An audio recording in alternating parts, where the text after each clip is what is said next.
Hello, I'm Tiffany, creator of Red Petal Patterns, and this is Knitting Basics for Beginners, Part 3. In the first two episodes, I already told you what supplies you would need and how to cast on. And now we're going to approach actual knitting and the knit stitch. So you should now have a bunch of stitches on your needle that look like this. And they're even, they move, but they don't fall off the needle. They're all evenly spaced. You don't have any big sloppy loops at the bottom. And this is what you're looking for. Hopefully you have more stitches than this on yours. When you make these loops, and it doesn't matter if you're knitting, purling, left, right, it will not matter. Every loop will have a direction. So if you take the side view of these loops, you will see that they look kind of like a staple, that there's a leg on the front and a leg on the back. A lot of patterns will call these front loop and back loop. And what they mean is front is the one facing you and back is the one away from you.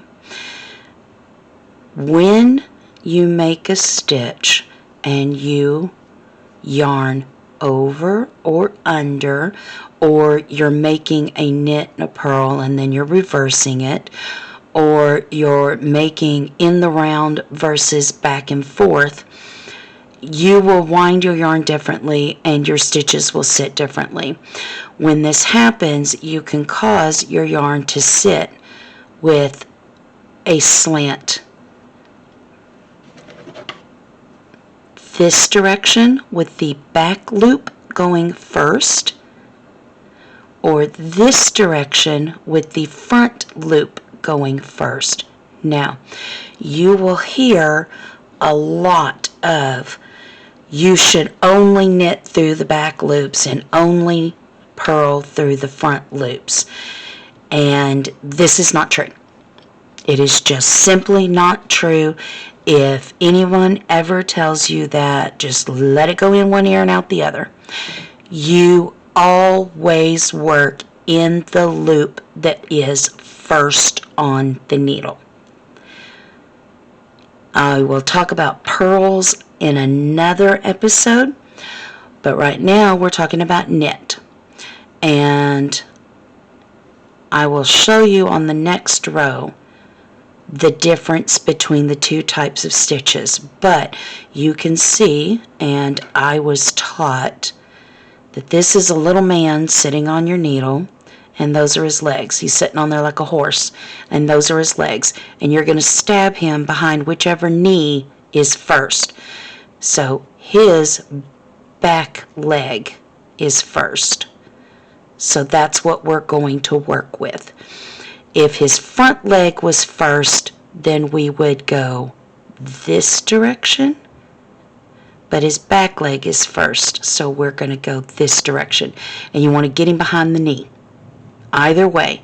And this can be as dramatic as literally stabbing it in there. This can be as subtle as just a sweeping motion. As long as you're going front to back, away from you, and you're going behind the leg that wants to go first, you're doing it right. Everything else does not matter. You want your needles to do this, front to back, in the leg that goes first.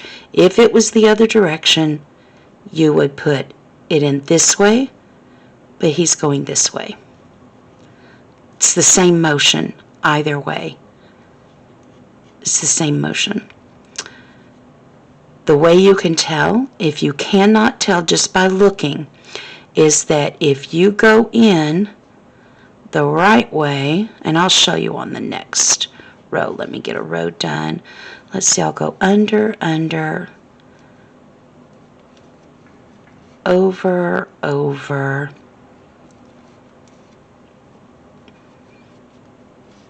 under, over,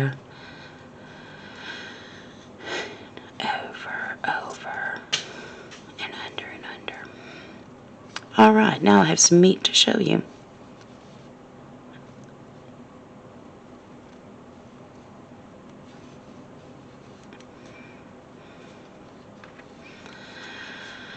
Now, when you cast on, you went in, wrapped your yarn around, pulled up a collar, and then you put that loop back on the other needle. When you're knitting, you do not do that last step. And there is a little rhyme that goes with it that I am going to teach you, because it seems to be quite popular right now, is that you, first of all, knitting, you always want to make sure that yarn is to the back and not the front. To the back. You also never, whether your needles are together or apart, you never want to go over the needle. You always want to go between the needles. When you're moving your yarn from front to back, you never go over the needle. You always go between the needles. So the little rhyme is stab it, strangle it, scoop out its guts, throw it off a cliff. Funny, huh? All you're doing is, just like when you did your cast on, you're going to find that loop. You're going to go in behind the knee, away from you. You're going to bring your yarn around. You're going to pull the left needle over the right needle. You're going to see that little collar in there, and you're going to pull that up, and instead of having to put it back on the other needle, you're just done. You can take the old stitch off of the left needle because you have a new stitch running through it that is now sitting on the right needle. And I'm going to show you that again. You're going to go in, and that's a very subtle movement. In, around, and it's okay to drop the needle and pinch it between your thumb and finger. Around, find the collar, and pull it through. And this is just a matter of practice. You don't want to pull that yarn. At no point ever is any of this supposed to be pulled and tight. You can give a little tug, but at all times your yarn should be able to slide across your needle. If you can't do this, then it's too tight. If you can do this and your needle fall out, it's too loose. And that's the whole point of practicing. So, we talked about the direction that the loop is going. And I'm going to see if I can get this to focus. There we go. This stitch has the front leg going first and not the back leg. And the way you can tell is that when you put your needle in, again, away from you, when you put your needle in, you should have an open stitch. I can sit and tug on that. It's completely open. If I put it in the wrong hole, it's twisted at the bottom. This is closed. And that's called a twisted stitch. And it will not give you the nice, smooth, open V's. And later, when you try to do shapings and cables, it won't work properly because your stitches will be twisted. It won't give you the right gauge. It won't have the right feel. It won't be smooth. So this is very important. It does not matter if you go through if you knit through the front or the back loop. It does not matter. It is not wrong. You only have to be aware of it, because later on you will need to make sure that your stitches face the same direction to do shaping. And that's where you either make it bigger or smaller by adding or taking away stitches. And you will need to know what direction your stitches are so that when you work them together, they actually both go in the same direction, and it makes a neater transition. Again, even if they didn't both go in the same direction, it would still be fine. It would still make the shaping that you want. It just won't look nice, or it could leave a hole, a space that didn't get covered. So there are times you want your stitch twisted, and there are times you do not. Most of the time you do not. So again, this one goes through the front, and this could be stabbing it with one hand, a stabbing motion. This could be as simple as a little sweep, but we're going through the front so that it's an open stitch. Yarn over, pull the left needle over the right needle so that we see that little collar in there. Pull it up and over, and now we've got that collar, and you can drop that one off.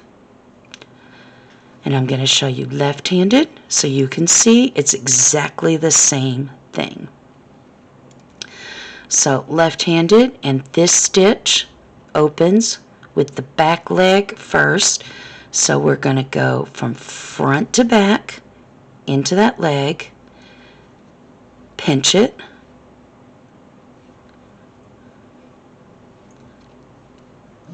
yarn over, pull the left needle over the right needle, pull up the collar, and drop off the stitch.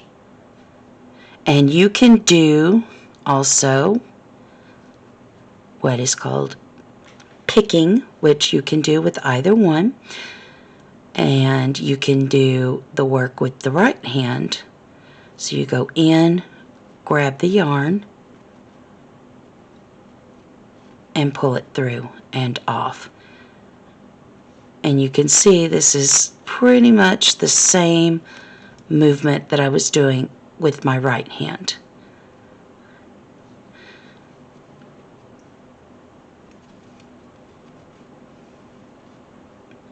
So there really isn't a need to change direction, because the needles are the same either way, and the stitches are the same either way, where in crochet you have to change directions because you have that hook, and so you have to pull with your hand and do the actual manipulations with that hand and that hook. So you need, and you can only do that in one direction. So if you're doing it with your left hand, it goes this way, and if you're doing it with your right hand, it goes this way. And it's kind of hard to do it with your left hand and go in the same direction. So in crochet, you have to reverse everything.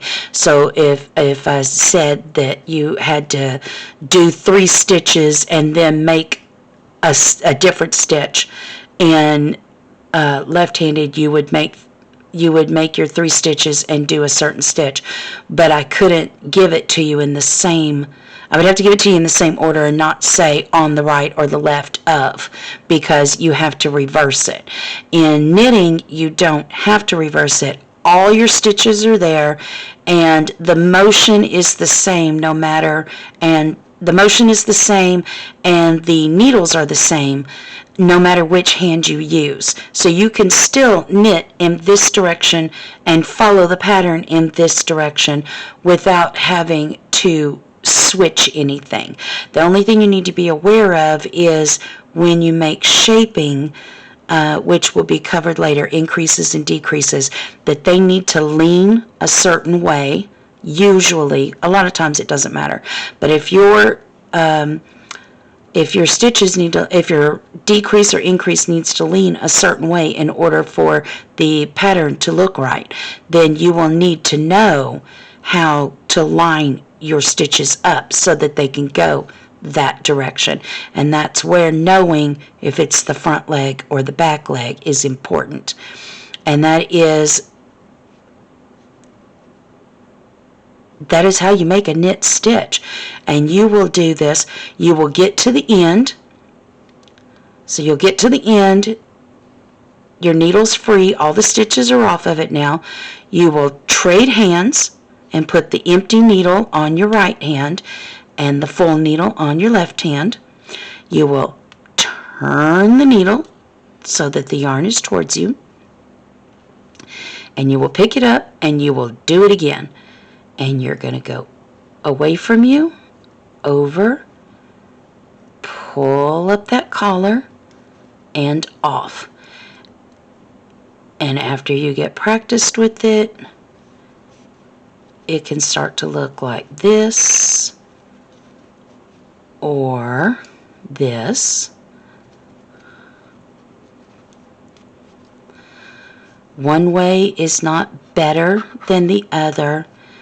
It's just personal preference, whether you do this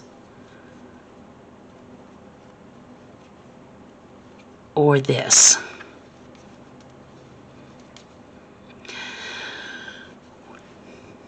At the end again, you're going to switch hands and turn the work. And you are going to keep doing this over and over, making sure that you're not splitting the yarn, you're not dropping stitches. You're just going to practice this over and over and over until you begin to wonder why you wanted to knit. One more point I wanted to make now that there's stitches on both needles. If you put your work down and you pick it back up, two things are going to happen. First of all, no matter which hand you use to hold your yarn, the live stitches are always going to be the side with the yarn. Even if you hold your yarn in the left hand, these are your stitches that need to be in the right hand. These are your right hand stitches. These are your left hand stitches. It does not matter which side you hold your yarn in. The yarn will always be on the right hand needle.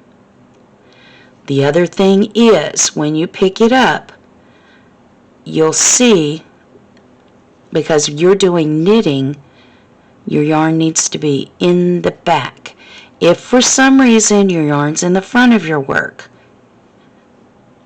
when you pick it up, and you need to put it in the back, you will go between your needles, not over your needle. So the active stitch is going to be, the last stitch you made is going to be in the right hand. So it's going to be the right needle in the right hand, and your yarn is not going to go over your needle to the back. It's always going to go between the needles to the back. And that is how you make a knit stitch. And you're going to do this on every row over and over again until you can do it smoothly in whatever style you choose to do it.